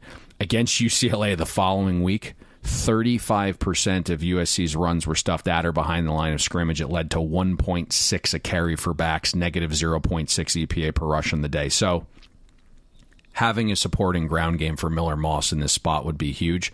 We think the pass-catching group is better than what Caleb had last season. You know, the number one receiver from the 23 class, Zachariah Branch, I mentioned this on the preview podcast. He joined the track and field team this offseason, so I'm hearing he's in the best shape of his life, something, you know, we kind of watched him peter out towards the end of the season last year as a freshman. And then go back to something we said in this very podcast in LSU's opener last year against Florida State. We didn't love the size of LSU's corners. And you look at the group this year, it's Ashton Stamps, 5'11", Sage Ryan, 5'11", Jair Brown, 5'11", PJ Woodland, 5'11". And you look across at USC's receivers. Jacoby Lane is 6'4", with a monster wingspan of 6'8", 36-inch vertical. Deuce Robinson, 6'6", 6'10" wingspan, can line up at tight end or big X outside. So it's quite possible USC wins their fair share of jump balls and contested catches. But if LSU is going to cover this number, I think they have to stop the run, put the game in Miller Moss's hands. Another thing that most won't talk about is special teams. LSU's punter, Jay Bremblett, is gone. LSU has had serious issues punting in camp. Maybe a solution gets found using both their punters in different scenarios, but there hasn't been enough directional punting to the point where Brian Kelly made it a point in his presser leading up to this game saying, we can't punt the ball down the middle as much. And if you're going to kick it to Zachariah Branch too many times, he'll change the outcome of this game. I mean, USC's game plan in this spot should be to get Branch 15 to 20 touches at minimum, however they deem it possible, and force LSU to try and stop him. Knowing how explosive he is kind of a Reggie Bush light type addition that SC has in one of their playmakers. But if USC's offense hasn't really been much of a concern under Lincoln Riley's leadership, Brad, their defense, well, that's often left something to be desired, and that's putting it quite mildly. So what do? They go across town. They bring in Danton Lynn to take over as defensive coordinator, and he'll have his hands full against LSU starting quarterback Garrett Nussmeier. What was interesting about USC is Lynn and some of the other coaches he brought on said the one thing that stood out to them when they watched USC on defense last year is that players never change speed. They said that's an indictment of effort and the fact that these guys weren't playing at 100 miles an hour the entire way and looked to be lackluster on effort. They're going to have their hands full with an LSU offense. It won't be as explosive as what we saw last year, where they led the FBS in 45 points per game, yards per play at 8.4, and total yards per game. Easy for me to say. Nussmeier steps in, but at least on paper for me, the weapons don't appear to be as dynamic. However, if you read everything that's coming out of Baton Rouge and what LSU says, they don't think they're going to miss a beat at the wide receiver position, which I find personally hard to believe until I see it. Yeah, I agree with that. I mean, you lost 2 first-round draft choices at wide receiver. It's not like you're replacing them with 5 stars that are sophomores or juniors. You're replacing them one of their main guys is going to be a transfer from G5 level, a Lacey guy that clearly was 3rd or 4th best last year. Where I do agree with the optimism on the LSU side is this is going to be legit one of the best offensive lines, if not the best offensive line in the country, specifically a tackle. I like Nussmeier. He's not going to be Jaden Daniels, obviously, in the run game, but if you told me he ends up with close to Daniels' passing numbers, I wouldn't be stunned in that. Let's just get the obvious out of the way. LSU's offense is not going to be as good as last year's offense that was the best in the country. Can it still be top 10? That's more of the question there. I think they can be. USC's defense on the other side is going to be better than last year. Just the question is, how much better? They have an all-star coaching staff. You mentioned it. How could they not be better? But to me, this is a one-factor handicap, and it's a significant edge to LSU. Basic math. And I'll just let Will Campbell, the tackle, do my talking. He says the game plan for LSU is simple. We're going to run the ball. That's not something we're hiding or trying to keep quiet. I'm telling everybody right now we're going to run the football. Our running backs are big, fast, and powerful guys. I'm excited for them. We know what we're going to Las Vegas for. We're not there to go to Caesar's Palace. We're there to get in a fist fight, and everybody in this building knows it, and that's just what it is. I love that quote. Those are one of my favorite quotes that I read all off season. And the reality is, what does USC have on the defensive front?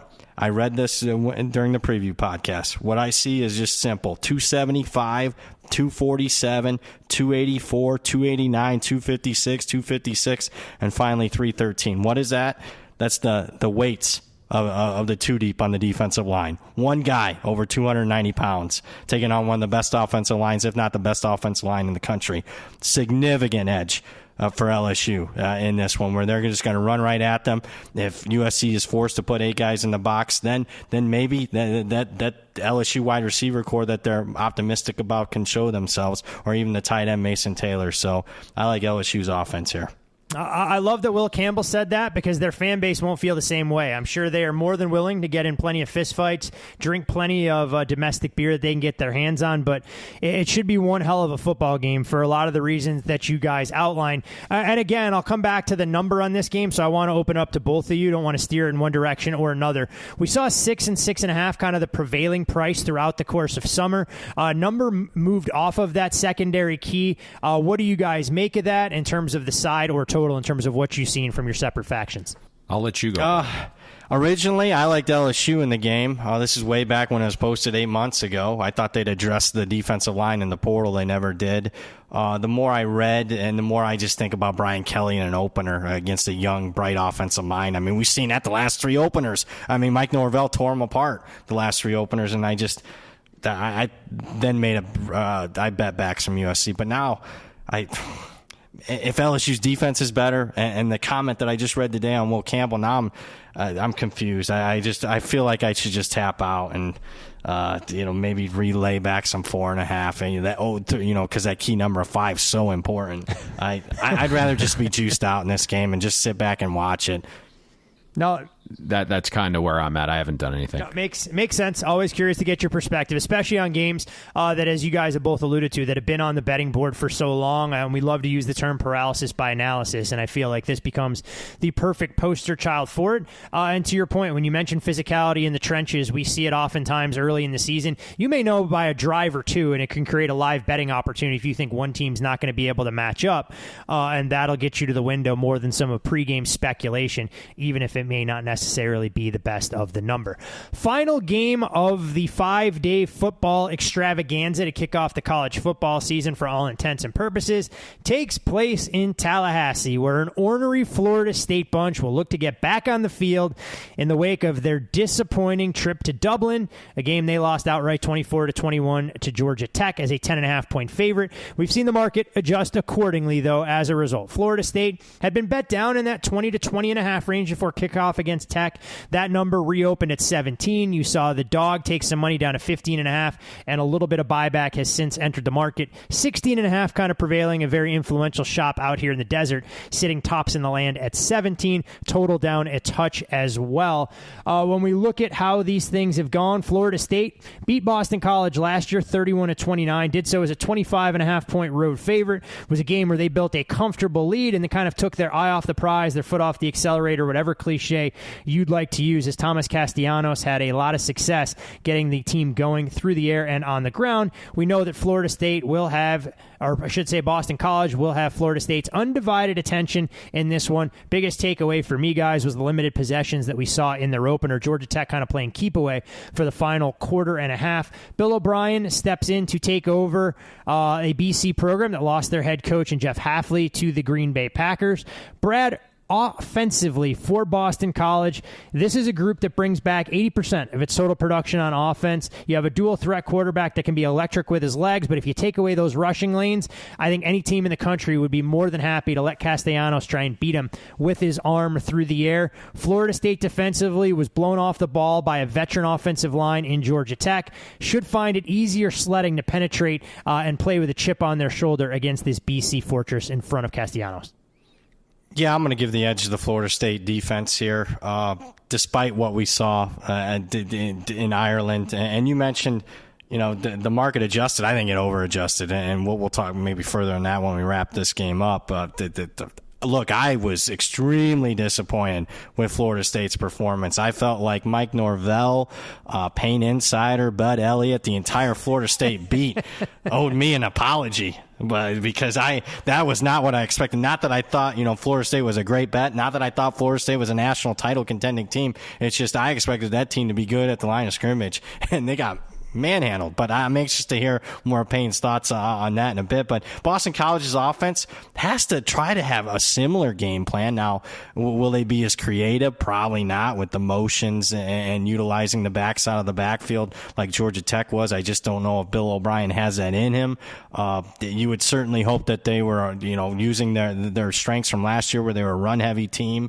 And Castellanos, obviously a better runner than passer, hopefully plays into it. I mean, even Bill O'Brien today said we're definitely going to let Tommy be Tommy. I hope that's the case, because I'll be honest with you, watching Boston College spring game, I didn't like what I saw. I thought that he was trying to force Castellanos into being what he's not, and that's a passer. There was way too much throwing in that spring game, and Castellanos obviously struggled. The running back position's deep, wide receivers deep. There is a little bit of maybe of an injury concern on the offensive line. Their left guard, Logan Taylor, appears to be out. So there's probably more questions than answers with the first game, with the first coach, a first-time coach at this program. So I'm anxious to see how he treats it, because obviously the Alabama look wasn't great for Bill O'Brien, and the Patriots look wasn't good for his offense either. On the other side, what are we going to see from Florida State? We're going to see some change, whether it's personnel, whether it's scheme. You hate to overreact to one game, but Adam Fuller had a really nice interview today where he just basically broke it down. I mean, they asked him about the linebacker rotation. He said it wasn't ideal. We're going to look at it. You try to get your best guys on the field. Well, he didn't try harder, because there was a couple guys that shouldn't have been out on the field. And you look at some of the guys that graded out the best in that game, whether it's up front, the Sione kid, the transfer from Oregon State. He played 13 snaps. Nicholson made a play early at linebacker, who they seemed to like in fall camp. At least that's what Payne told me. He made a big play early in the game. I was like, oh, that Nicholson kid looks like a player. He only played 17 snaps. So they're going to change around it, and I trust them that they'll do that. In the back end, they're going to play Conrad Hussey. He's moved up the depth chart. They've talked about him all offseason, even back to spring, that obviously a kid that was a high 4-star kid at safety, and he'll play more. Obviously, there was helmet communication issues. There's a slick field after a rain. It was not the ideal opponent to be playing in those types of conditions. Obviously, had poor tackling that I think will get cleaned up. You would have to think the guy that I was probably most disappointed in, Patrick Payton, who graded out as one of their worst players.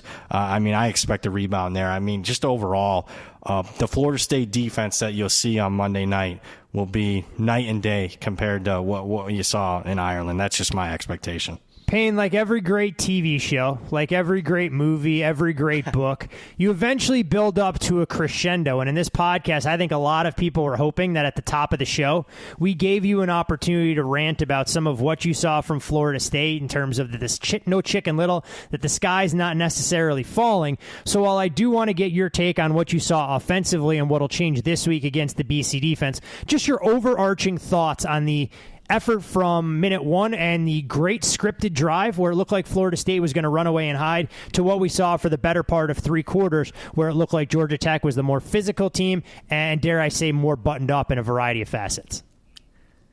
Boy, that was open-ended, and I'll probably talk too much about this, but I thought Brad was spot on. And this was arguably the worst coach game of the Mike Norvell era, and it started with the travel plan. I mean, NFL teams have dealt with this situation multiple times. You have two options.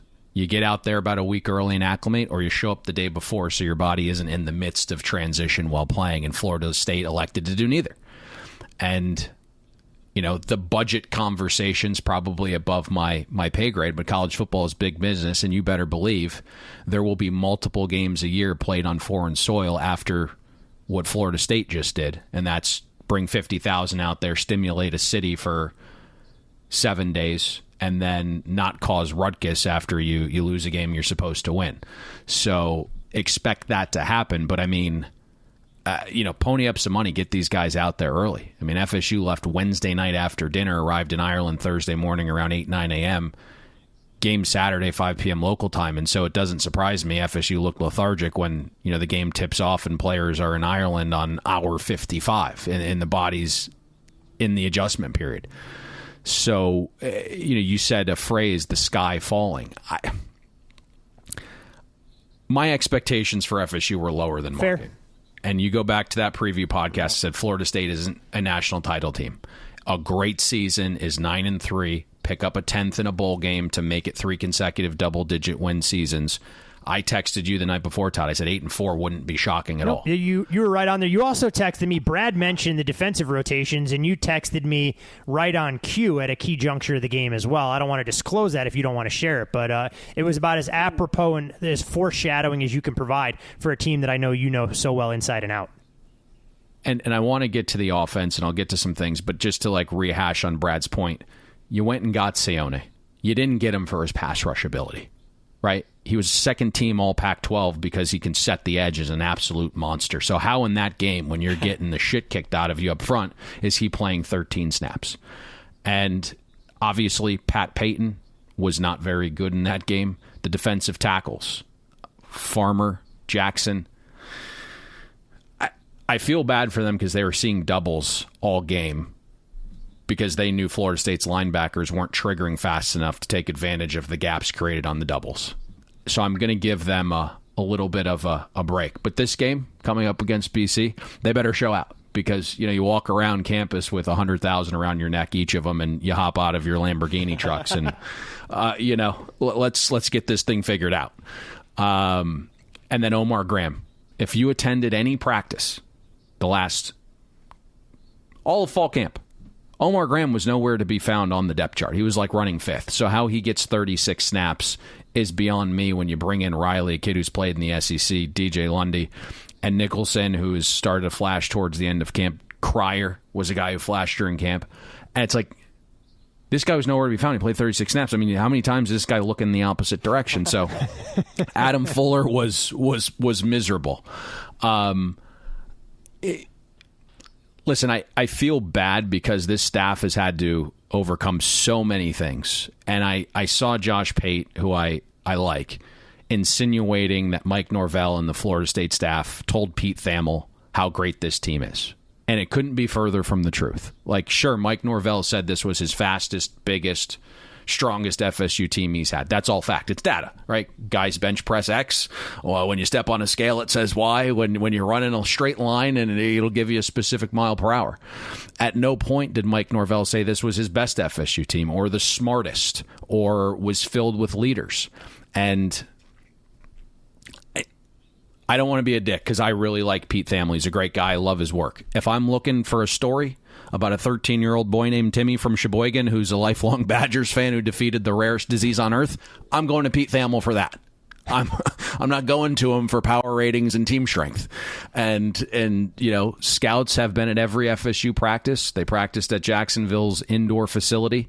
Those are the guys who hyped the quality of FSU's players. Nick Saban was at practice. I know he's untouchable because he's the GOAT and now he's saving game day. But he was at the practice in Ireland and said this is a top 5 team.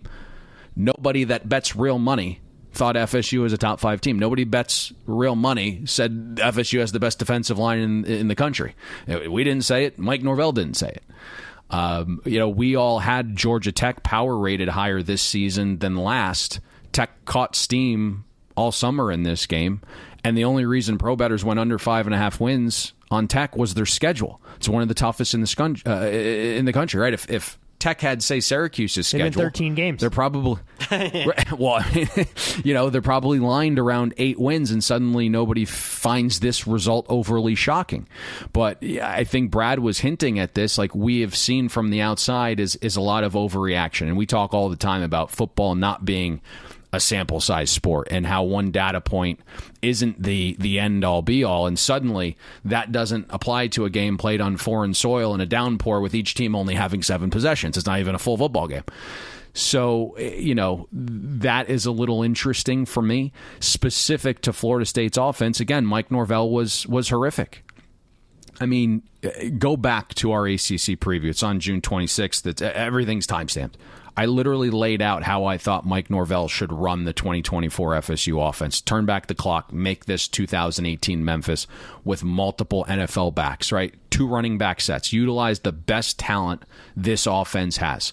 And when Florida State used 2 running backs against Georgia Tech, 74% success, positive 0.59 EPA per play. The problem was Norvell ran it for about a third of offensive snaps. 11 personnel yielded a 28% success rate. Maybe that shows a sign that, the wide receiver room is a little questionable, right? 12 personnel led to a negative 0.46 EPA per play. You don't have a good tight end room. Why are you playing 2 of them? And, how many times can you run counter against loaded boxes and blitzes? FSU averaged 0.27 yards per rush before first contact on counter runs. And we can blame the O-line and tweet out that this offensive line sucks and it's not as good as we thought it would be. But the reason passing is more efficient than running is because you can stop run games with numbers. 8 on 5, 9 on 5, 9 on 6. I mean, to me, and I think we saw it in the press conferences today that Brad mentioned, this staff has to live in the moment this season. This isn't last year where you're conserving players, for a national title run. Florida State staff has to play the game in front of them, live in the moment. Rotations have to be cut down. Just because Jalen Lucas is small and you want him for kickoffs, who gives a shit? Like, that guy needs to be on the field. He was part of the opening script, and Ireland barely saw the field after that. Specific to the BC game, I think you're at a little bit of a disadvantage for some of the ancillary factors, right? Traveling back from Ireland. Yeah. BC has film on you. BC's going to take things that an elite staff at Georgia Tech employed and see if FSU's fixed the problems in a week. Boston College has 2 pros along their defensive line. 7 of their top 9 guys are back along the defensive line. But I am interested to see the fixes, right? For starters, more 2-back sets, clearly. And we said it in June. I'm saying it now again. I'm all for DJU getting comfortable early in the game, but you can't have his ADOT be negative 0.1 yards in the first half again, even if he's 12 for 14 or whatever, right? Defenses are going to squat on your offense. They're going to think it's a phone booth offense if you don't let DJU use his arm cannon to air it out. There needs to be shots to open up the ground game. I could see a world where more trust is actually placed in DJU despite what the outside world is saying. BC did a horrible job last year getting pressure. FSU actually did a solid job in pass protection as long as Rob Scott wasn't on the field. Again, too much rotating along the offensive line. If you're going to rotate a guy in, sure, let's not replace the entire right side of the line simultaneously with backups. So just little things like that. I think for us, though, right, kind of honing this in back to Boston College, the market is the greatest factor.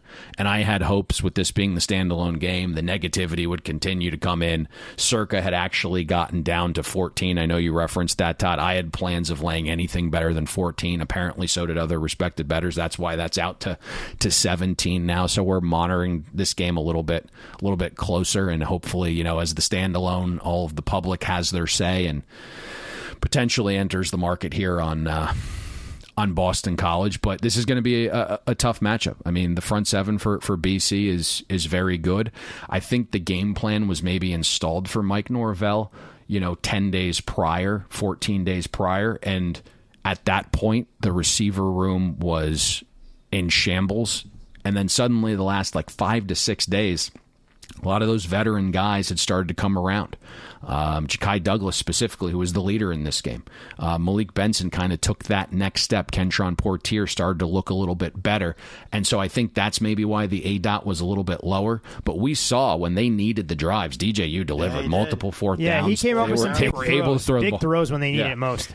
So I kind of feel like the game plan might be a little bit different. So if you can get a little bit further down the field with some deep throws, knowing that BC, again, struggled to get pressure last year, and then you keep using those two-back sets where you have Roydell on the field and then you're using Jalen in the slot, or you have Cam on the field and you're using Toafili in the slot as a receiver. So I think there's some things that this staff has a realization on, and the biggest one to me is like, this is not a national title team. Figure out the game that's in front of you and play your best guys, so this isn't a catastrophic season.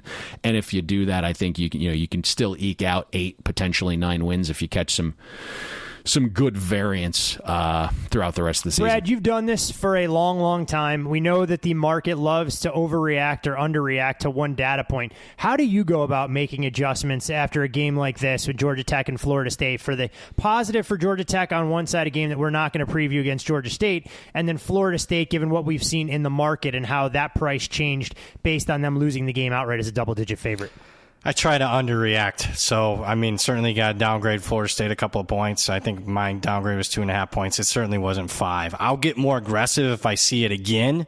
As far as if they struggle against BC, which I'm expecting a bounce back, then maybe I'll get a little bit more aggressive with the downgrade on Florida State. But again, it's just one data point. The entirety of the team didn't change overnight, and obviously there was external factors with the game, like Payne mentioned, overseas, a total of 14 possessions, the lowest in any college football game in 4 years. That's a 3,000 game sample size. So as negative as I was, and as much fun as I had making fun of the FSU Twitter, I didn't really downgrade them that much. That's a fair point, and go ahead, Payne. I think the other thing interesting with the defenses, and speaking about it, is like the linebackers were a group that was a question coming into the season. It started to look much better with those guys that I referenced playing a little bit more towards the back end of camp, and by no means is linebacker going to be a strength. But boy, the eye candy that Georgia Tech used with motions, multiple motion guys, okay? And then a mobile quarterback, which obviously BC does have. But when you're not confident and you're not firing downhill, and now you're also playing on a slick surface, the linebackers just had no chance. I would expect that group with the right players playing more snaps and potentially better weather conditions, not playing on a slick surface, are going to look a little bit better. Be an interesting game. They get a couple of extra days to travel back to try and regain some of their focus and get back on track and even up that ACC record against an opponent that they should be able to take care of. Now, if they can win by margin, that remains to be seen with a 16.5 price tag attached to Florida State. You can follow Brad on social media at BradPower7. You can follow Payne there as well at Payne Insider. I'm Todd Fuhrman. You can follow me at Todd Fuhrman. But most importantly, as always, follow the podcast at Bet the Board Pod. And gentlemen, we have a unique situation brewing for our first official regular season best bet. I'm not sure who I open the floor up to. Is it you, Payne? Is it Brad? And how we go about this kind of behavior? Because I think it happened twice last year, and the record in those situations was a robust 2-0.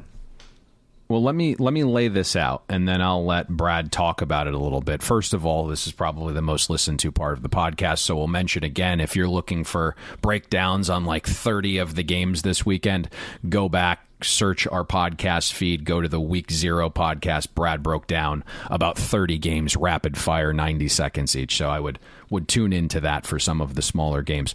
Brad is going to also have his non-Powers 5, which have been red hot for 2 seasons. Unfortunately, he sent us the bet, and then from the time he sent it to us that he was going to talk about it on this show, it's moved through a massive key number, so we just said, hey, let's nix this. And then we were discussing a best bet, and I said, hey, this is what I'm thinking. And he goes, yep, I was going to bet that myself and send it out. So we are going to land on the Fresno State, Michigan first half under. We'll call it 24. There is plenty of 24 out there. It's a couple 24.5s, but we'll call it 24. Brad, you want to chat a little bit about this? Well, just expand on the pull behind the curtain. You didn't mention the bet. You just said, hey, I'm looking at this Fresno State-Michigan game, and I said first half under, and you're like, yep, and yeah, so it definitely was one that I was eyeing up, just waiting on to become a little bit more available, but Nutbooks have it. I'm excited whenever we agree, and like Todd said, we did it a couple times last year. We had success, and I mean, just generally speaking, to me, Michigan's a dead nut under team this year. One returning starter on offense, significant issues at quarterback, in my opinion. On the other side of the ball, the one thing I still think Michigan can hang their hat on defensively, I think it'll still be a top 10 unit, maybe in a top 5 unit. I'm hearing nothing but positives about that linebacker, the transfer from Maryland. So I think it's still a really good Michigan defense. On the other side, I think Fresno State's defense is a little bit better. I think with a first-time interim coach, look, I mean, Jeff Tedford's not there. He, obviously an offensive mastermind in college football the last 20 years, no longer, there to call the plays. So I think Fresno State with a first-time coach in a very hostile road atmosphere will keep it conservative on offense. I can't emphasize this enough. I really love this bet. Boom. That's it. Let's wrap this thing up. That's all we got. You guys don't want to try and push this towards 3 hours like the last time the three of us were together doing the SEC? We got about, by my clock, we got about 80 minutes of airtime left to fill. Between the Week 0 podcast, which Brad did, and this one, we have covered more games than we've ever covered for a week of football games. And do not get used to this. Let me just preface it that way. So let's get out of Dodge here. We're pushing like almost 1 a.m. Eastern time. Well, the good thing is, for those folks that have looked ahead to the Week 2 schedule, there's only about 3 games worth talking about, so we can get in and out in about 26 minutes and spend 20 of those minutes on Texas against Michigan and Tennessee against North Carolina State is the other game. Brad's Fighting Irish will not have a deep dive when they play host to the Fighting Huskies of DeKalb in Northern Illinois. So for all of you guys and girls, can't thank you guys enough for continuing to rate, review, subscribe to the Bet the Board podcast, all the feedback, the interactions, everything that you guys have offered up through the course of preview season. Be sure to share the podcast, sign up for the newsletter, get your friends and family involved. The more and more eyes and ears we get on all the Bet the Board content around these parts, the more that we can do to try and provide it in a comprehensive manner that nobody is doing right now in the sports betting space. As content continues to get more and more diluted, we keep raising the bar, and that's why we have 2 of the best in the business for college football that you'll hear here. You'll get Payne's NFL information every Monday and Thursday. Well, most Mondays. I shouldn't say every. Mondays and Thursdays throughout the fall. And, of course, our NASCAR podcast as well until that season wraps up in just 11 short races. So best of luck with all of your Week 1 investments. Remember, it is a marathon, not a sprint. Our goal is to be in business all season and have you guys following along with the best bets from now until they crown a national champion in the middle of January. But for Week 1, we're going back to our roots with a first half under ticket on Michigan and Fresno State in the portfolio. Hopefully we'll see you at the window.